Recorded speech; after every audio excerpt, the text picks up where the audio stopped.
안녕하세요. 오늘도 선물 같은 하루입니다. 11일째 굿쌤 언니와 함께 쉬운 성경으로 말씀 여행 떠나겠습니다.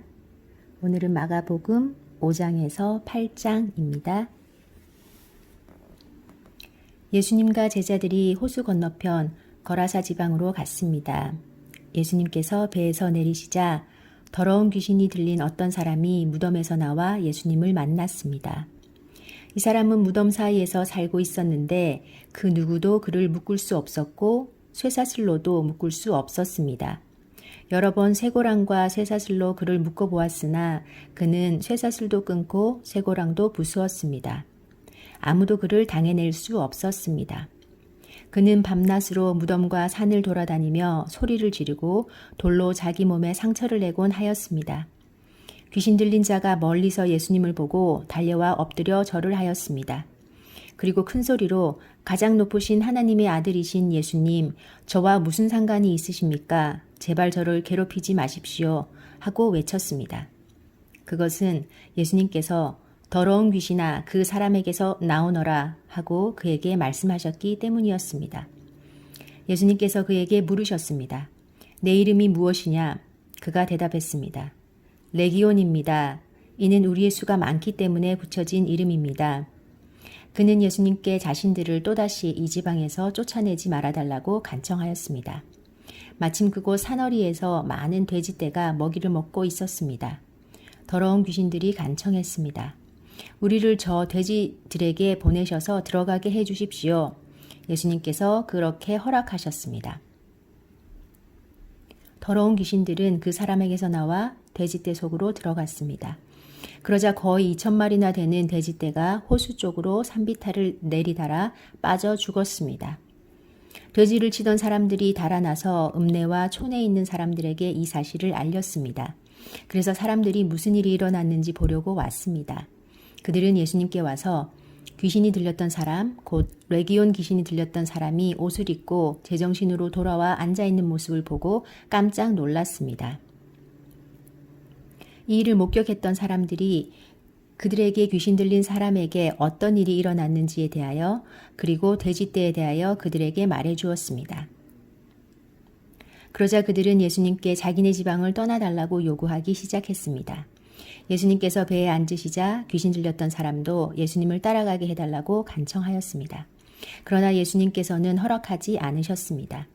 예수님께서 내 가족 식구들과 친구들에게로 가거라. 그들에게 주님께서 내게 얼마나 큰 일을 해주셨으며 얼마나 큰 자비를 베풀어 주셨는지 이야기하여라 하고 말씀하셨습니다. 그래서 그 사람은 돌아갔습니다. 그리고 데가볼리 지역에서 예수님께서 자기에게 얼마나 큰 일을 해주셨는지를 사람들에게 이야기하자 모든 사람들이 듣고 놀랐습니다. 예수님께서 배를 타고 맞은편 쪽으로 다시 건너오셨습니다. 그러자 많은 사람들이 예수님 주위에 몰렸습니다. 예수님께서 호숫가에 계셨습니다. 야이로라고 이름하는 어떤 회당장이 예수님을 찾아왔습니다. 그는 예수님의 발 앞에 엎드렸습니다. 그리고 예수님께 거듭해서 간청했습니다. 제 어린 딸이 죽어가고 있습니다. 제발 오셔서 그 아이에게 손을 얹어 주십시오. 그러면 건강해지고 살아날 것입니다. 그러자 예수님께서 그와 함께 가셨습니다. 많은 사람들이 예수님을 애워싸고 밀며 따라왔습니다. 그 중에는 12년 동안 혈루증을 앓아온 여자가 있었습니다. 그는 여러 의사에게 보이면서 고생을 했습니다. 그러나 가진 돈만 다 써버리고 효과는 없었습니다. 오히려 병이 더 심해져 갈 뿐이었습니다. 그러던 중 예수님에 대한 소문을 듣고 사람들 틈에 끼어 예수님을 따라가다가 예수님의 옷에 손을 대었습니다. 그 여자는 옷에 손을 대기만 하여도 내가 나을 거야 하고 생각했습니다. 그 즉시 피가 흐르는 것이 멈췄습니다. 그녀는 자신의 병이 나은 것을 몸으로 느꼈습니다. 바로 그때 예수님께서 자신에게서 능력이 나가는 것을 느끼셨습니다. 그래서 돌아서서 물으셨습니다. 누가 내 옷을 만졌느냐? 제자들이 말했습니다. 사람들이 에워싸고 밀치고 있는데 누가 손을 대었다고 말씀하십니까? 그러나 예수님께서는 손을 댄 여자를 찾으라고 둘러보셨습니다. 여자는 자기에게 일어난 일을 알고서 두려워 떨었습니다. 여자는 예수님의 발 앞에 엎드려 절하며 모든 사실을 말씀드렸습니다. 예수님께서 여자에게 딸아, 내 믿음이 너를 낫게 하였다. 안심하고 가거라. 그리고 건강하게 지내라. 하고 말씀하셨습니다. 예수님께서 계속 말씀하고 계실 때 회당장의 집에서 사람이 와 회당장에게 말했습니다. 따님이 죽었습니다. 왜 예수님을 계속 번거롭게 하십니까? 그러나 예수님께서는 이 말을 무시하시고 회당장에게 두려워 말고 믿기만 하여라 하고 말씀하셨습니다. 예수님께서는 베드로와 야고보 그리고 야고보의 동생인 요한 외에는 아무도 따라오지 못하도록 하였습니다. 그들이 회당장의 집에 도착해 보니 몹시 소란스러웠습니다. 많은 사람들이 크게 소리를 내며 울고 있었습니다. 예수님께서 돌아가셔서 사람들에게 어째서 소란을 피우고 울고 있느냐? 이 아이는 죽은 것이 아니라 자는 것이다. 라고 말씀하셨습니다. 사람들은 예수님을 비웃었습니다. 예수님께서는 사람들을 모두 내보내시고 아이의 부모와 제자들과 함께 아이가 있는 방으로 들어가셨습니다. 그리고 아이의 손을 붙잡고 달리다굼이라고 말씀하셨습니다. 이는 번역하면 어린 소녀야 일어나라는 뜻입니다. 그러자 12살 된 소녀는 즉시 일어나 걷기 시작했습니다. 이것을 보고 사람들은 놀랐습니다. 예수님께서 아무에게도 이 일을 알리지 말라고 엄하게 말씀하셨습니다. 그리고 아이에게 먹을 것을 주라고 말씀하셨습니다. 6장 예수님께서 거기를 떠나 고향으로 가셨습니다. 제자들도 예수님을 따라갔습니다. 안식일이 되자 예수님께서 회당에서 가르치기 시작하셨습니다. 많은 사람들이 예수님의 말씀을 듣고 놀라워하며 말했습니다. 이 사람이 어디서 이런 것을 얻었을까? 이 사람에게 있는 지혜는 어떤 것인가? 이 사람이 손으로 일으키는 기적은 어떤 것인가? 그는 목수가 아니냐? 그는 마리아의 아들이고 야고보, 요새, 유다, 그리고 시몬의 형이 아니냐? 그의 누이들도 우리와 함께 있지 아니하냐? 그러면서 사람들은 예수님을 배척했습니다. 예수님께서 그들에게 예언자가 고향과 친척과 자기 집을 제외하면 어느 곳에서나 존경을 받는다 라고 말씀하셨습니다. 예수님께서는 몇 명의 환자에게 손을 얹어 고쳐주셨을 뿐 많은 기적을 일으킬 수 없었습니다. 예수님께서는 그들이 믿지 않음에 놀라셨습니다. 그 후 예수님께서 마을을 두루 다니시며 가르치셨습니다. 예수님께서 12제자를 불러 2사람씩 보내기 시작하셨습니다. 그리고 그들에게 더러운 귀신을 쫓는 권세를 주셨습니다. 예수님께서 제자들에게 명하기를 여행할 때는 지팡이 외에 아무것도 가지고 다니지 말고 빵이나 가방도 가지지 말며 주머니에 돈도 넣고 다니지 마라고 하셨습니다. 또한 신만 신고 옷도 2벌씩 갖지 마라고 하셨습니다. 예수님께서 이어서 말씀하셨습니다. 어느 집에 들어가든지 마을을 떠날 때까지 거기 머무르도록 해라.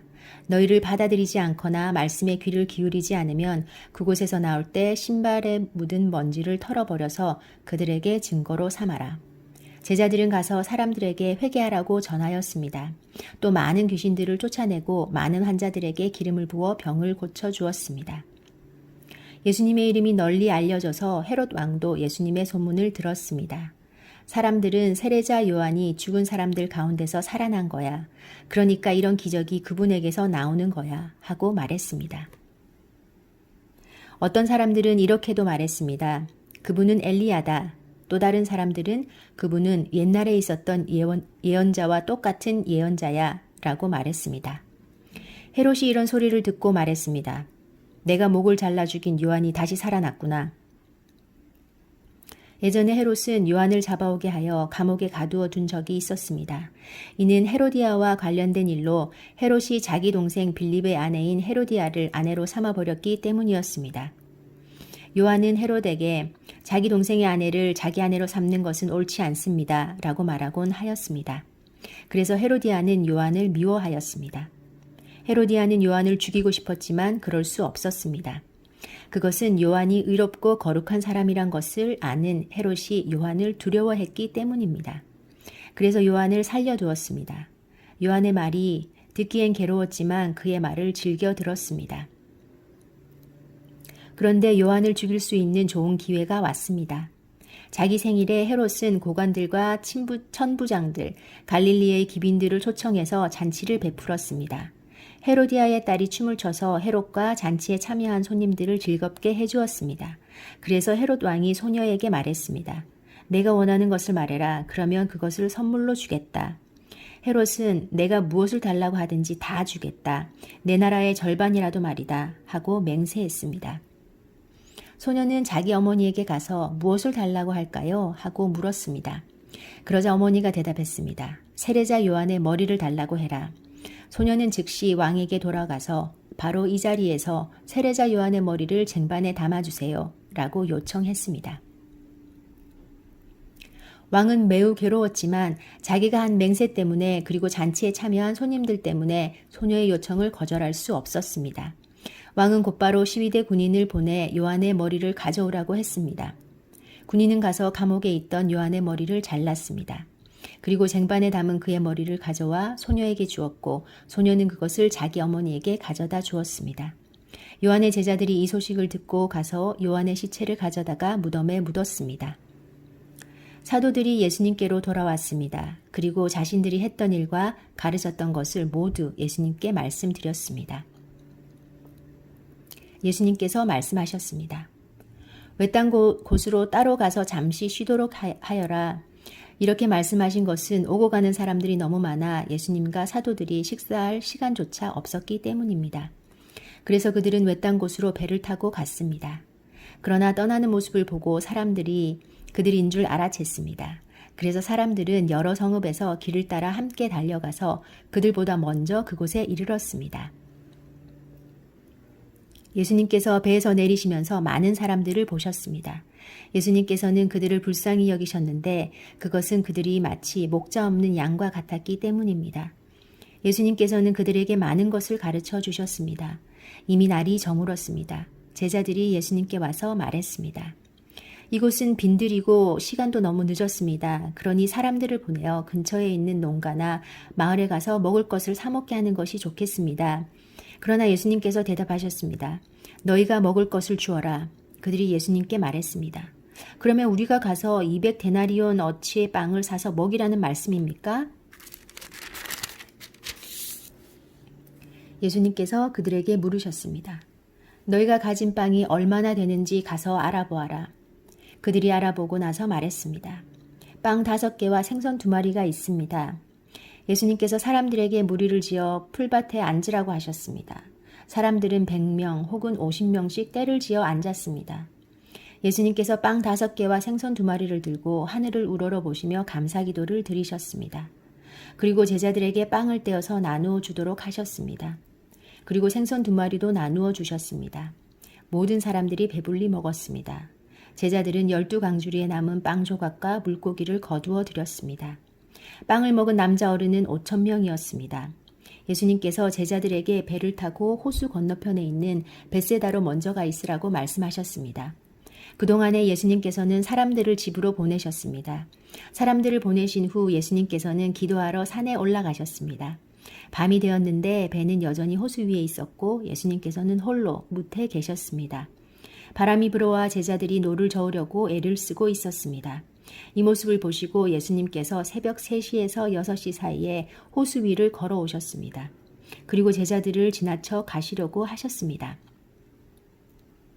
제자들이 예수님께서 호수 위를 걸으시는 것을 보고 유령이라고 생각하여 비명을 질렀습니다. 그것은 그들이 모두 예수님을 보고 무서워했기 때문입니다. 예수님께서 즉시 그들에게 말씀하셨습니다. 안심해라, 나다. 두려워하지 마라. 예수님께서 배에 오르시자 바람이 가라앉았습니다. 그래서 제자들은 크게 놀랐습니다. 그것은 제자들이 빵의 기적을 보고도 아직 깨닫지 못하고 마음이 굳어져 있었기 때문입니다. 예수님과 제자들이 호수를 건너 게네사렛이란 곳에 도착하였습니다. 그리고 거기서 닻을 내렸습니다. 그들이 배에서 내리자 사람들이 예수님을 즉시 알아보았습니다. 사람들은 온 마을을 다니면서 예수님께서 계시는 곳마다 환자들을 침상에 눕혀 데려오기 시작했습니다. 예수님께서 마을이든 읍내이든 농촌이든 어디에 가시든지 사람들은 병자들을 시장에 데려다 놓고 예수님의 옷깃이라도 만질 수 있도록 간청했습니다. 예수님을 만진 사람들은 모두 병이 나았습니다. 7장 바리새파 사람들과 예루살렘에서 온 몇몇 율법학자들이 예수님께 왔습니다. 이들은 예수님의 제자들 가운데 몇 명이 더러운 손으로, 즉 씻지도 않은 손으로 빵을 먹은 것을 보았습니다. 바리새파 사람들과 모든 유대인들은 손을 씻기 전에는 결코 음식을 먹지 않습니다. 이것은 장로들의 전통을 지키는 것입니다. 시장에서 돌아오면 자신들의 몸을 깨끗하게 씻지 않고서는 음식을 먹지 않았습니다. 이외에도 여러 가지 지켜야 할 일들이 많았는데 컵이나 주전자, 냄비 그릇 그리고 침대를 씻는 것이었습니다. 바리새파 사람들과 율법 학자들이 예수님께 말했습니다. 어째서 선생님의 제자들은 장로들의 전통을 지키지 않고 더러운 손으로 음식을 먹습니까? 예수님께서 대답하셨습니다. 이사야가 너희와 같은 위선자들에 대하여 쓴 것이 옳구나. 이 백성들이 입술로는 나를 공경하나 마음은 내게서 멀구나. 헛되이 내게 예배를 드리고 사람의 훈계를 교리인 양 가르친다. 너희는 하나님의 계명은 무시하고 사람의 전통만 지키는구나. 예수님께서 그들에게 말씀하셨습니다. 너희는 너희의 전통을 지키려고 하나님의 명령을 그럴듯하게 무시하는구나.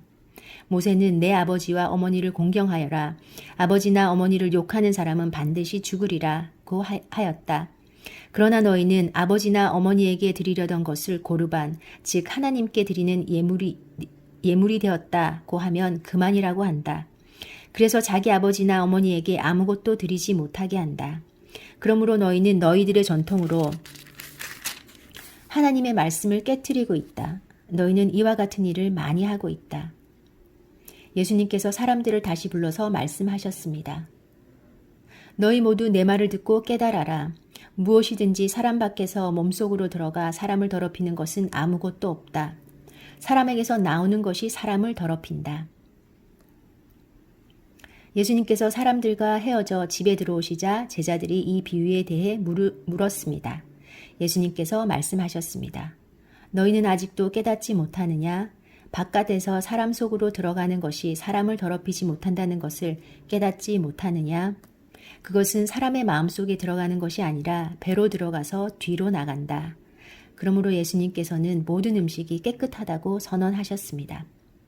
예수님께서 말씀하셨습니다. 사람에게서 나오는 것, 바로 그것이 사람을 더럽히는 것이다. 속에서부터, 즉 사람의 마음으로부터 악한 생각, 음란, 도둑질, 살인, 간음, 탐욕, 악의가 나오며 속임수, 방탕, 질투, 욕짓거리, 교만, 어리석음이 나온다. 이 모든 악한 것들은 사람의 속에서 나와 사람을 더럽힌다. 예수님께서 그곳을 떠나 두로지방으로 가셨습니다. 예수님께서 어느 집에 들어가셨습니다. 그리고 이 사실을 아무에게도 알리지 않으려고 하셨습니다. 그러나 숨어 계실 수는 없었습니다. 예수님의 소문을 듣고 어떤 여자가 얼른 예수님께 와서 무릎을 꿇었습니다. 그녀에게는 더러운 귀신이 들린 딸이 있었습니다. 그녀는 그리스 사람으로 수로보니게 사람이었습니다. 그녀는 예수님께 자기의 딸에게 귀신을 쫓아달라고 간청했습니다. 예수님께서 그 여자에게 말씀하셨습니다. 자녀들을 먼저 먹여야 한다. 자녀들의 빵을 빼앗아서 개에게 던지는 것이 옳지 않다. 그 여자가 대답했습니다. 주님, 옳습니다. 그러나 상 아래 있는 개들도 그 아이들이 흘리는 부스러기는 얻어먹습니다. 그러자 예수님께서 말씀하셨습니다. 내가 그렇게 말하니 돌아가거라. 귀신이 내 딸에게서 떠났다. 그 여자가 집에 돌아가서 침대에 누워있는 딸을 보니 귀신은 이미 나가버린 후였습니다. 다시 예수님께서는 두로 지방을 떠나 시돈을 거쳐 데가볼리 지방에 있는 갈릴리 호수로 가셨습니다.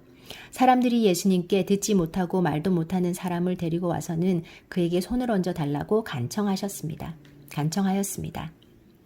예수님께서 그 사람을 데리고 사람들로부터 떨어진 곳으로 데리고 가셨습니다. 그리고 손가락을 그 사람의 귀에 넣으신 뒤에 손에 침을 뱉어 그의 혀를 만지셨습니다. 그리고 하늘을 우러러 보시며 깊은 숨을 쉬셨습니다. 그런 다음 그 사람에게 에바다라고 말씀하셨는데 이는 열려라라는 뜻입니다. 그러자 그의 귀가 열리고 혀가 풀려 말을 분명하게 하게 되었습니다. 예수님께서 사람들에게 아무에게도 이 일을 말하지 말라고 명령하셨습니다. 그러나 예수님께서 하지 말라고 하시면 할수록 사람들은 더욱 널리 소문을 퍼뜨렸습니다. 그들은 정말로 놀라워하며 예수님께서 하시는 것은 모두 훌륭하다. 듣지 못하는 사람을 듣게 하고 말 못하는 사람도 말을 하게 해주신다. 라고 말했습니다. 8장 또다시 많은 사람들이 있을 때 먹을 것이 없었습니다. 예수님께서 제자들을 불러 말씀하셨습니다. 이 많은 사람들이 나와 함께 3일 동안이나 있었는데 이제 먹을 것이 없어 안타깝다.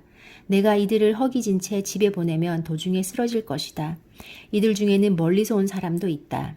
예수님의 제자들이 물었습니다. 이 빈들에서 어떻게 이 사람들을 배불리 먹일 빵을 구할 수 있겠습니까? 예수님께서 물으셨습니다. 너희에게 빵이 얼마나 있느냐? 제자들이 대답했습니다. 7개가 있습니다. 예수님께서는 사람들에게 땅에 앉으라고 지시하신 뒤 7개의 빵을 가지고 축복하셨습니다. 그리고 빵을 떼어 제자들에게 주시면서 사람들에게 나누어 주도록 하셨습니다. 제자들이 사람들에게 빵을 나누어 주었습니다.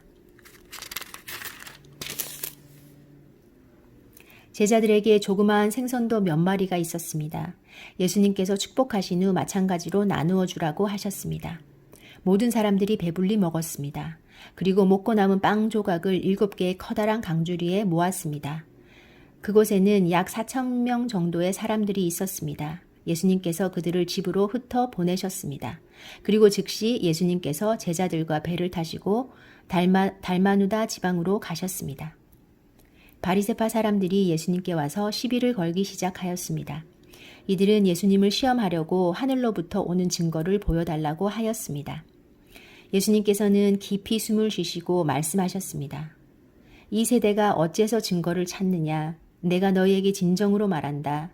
어떠한 기적도 이 세대에 보여주지 않겠다. 예수님께서 바리새파 사람들에게서 떠나 다시 배를 타시고 호수 건너편으로 가셨습니다.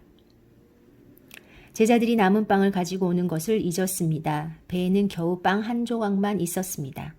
예수님께서 제자들에게 경고를 하셨습니다. 바리새파 사람들의 누룩과 헤롯의 누룩을 조심하여라. 제자들은 빵이 없어서 그런가 하고 서로 수군거렸습니다. 예수님께서 이것을 아시고 물으셨습니다. 어째서 너희가 빵이 없는 것에 대해서 수군거리느냐? 너희가 아직도 알지 못하고 깨닫지 못하느냐? 너희의 마음이 굳어졌느냐? 너희의 눈은 있어도 보지 못하고 귀가 있어도 듣지 못하느냐? 기억하지 못하느냐? 5개의 빵을 5,000명에게 나누어 주었을 때 너희가 남은 빵을 몇 광주리에 모았느냐? 제자들이 대답했습니다. 12광주리입니다. 7개의 빵을 4,000명에게 나누어 주었을 때 너희가 몇 광주리에 거두었느냐? 제자들이 대답했습니다. 7광주리입니다. 예수님께서 아직도 깨닫지 못하느냐 하고 그들에게 물으셨습니다. 예수님과 제자들이 벳세다로 갔습니다. 거기서 사람들이 예수님께 보지 못하는 사람을 데리고 와서 손을 대어 주시기를 간청하였습니다. 예수님께서 그 사람의 손을 붙잡고 마을 밖으로 데리고 가셨습니다. 그리고 그 사람의 눈에 침을 뱉으셨습니다. 그리고 손을 그 사람에게 얹고 물으셨습니다.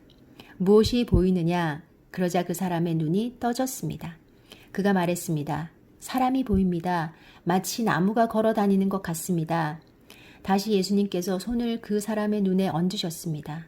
그 사람이 쳐다보려고 하였습니다.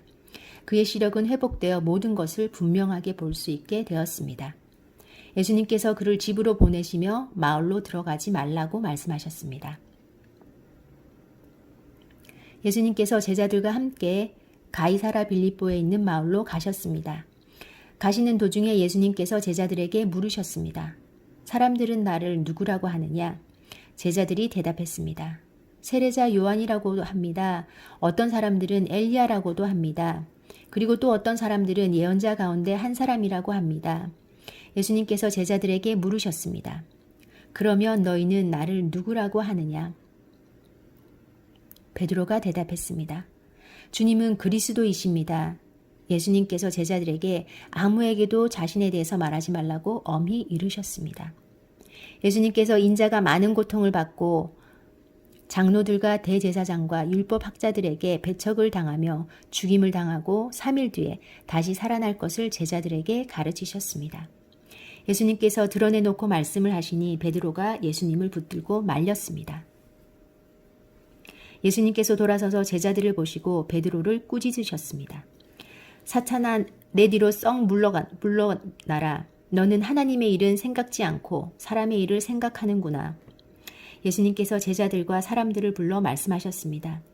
누구든지 나를 따르려면 자기를 부인하고 자기 십자가를 지고 나를 따라오너라. 누구든지 자기 목숨을 구하고자 하면 잃을 것이다. 누구든지 나와 복음을 위하여 자기 목숨을 버리면 목숨을 구할 것이다. 만일 온 세상을 얻고도 자기의 생명을 잃는다면 무슨 유익이 있겠느냐? 사람이 자기 영혼을 무엇과 바꾸겠느냐? 누구든지 이 음란하고 죄가 많은 세대에서 나와 내 말을 부끄럽게 여기면 인자도 아버지의 영광으로 천사들과 함께 올 때 그를 부끄럽게 여길 것이다. 아멘. 오늘 하루도 말씀과 함께 동행하세요. 샬롬.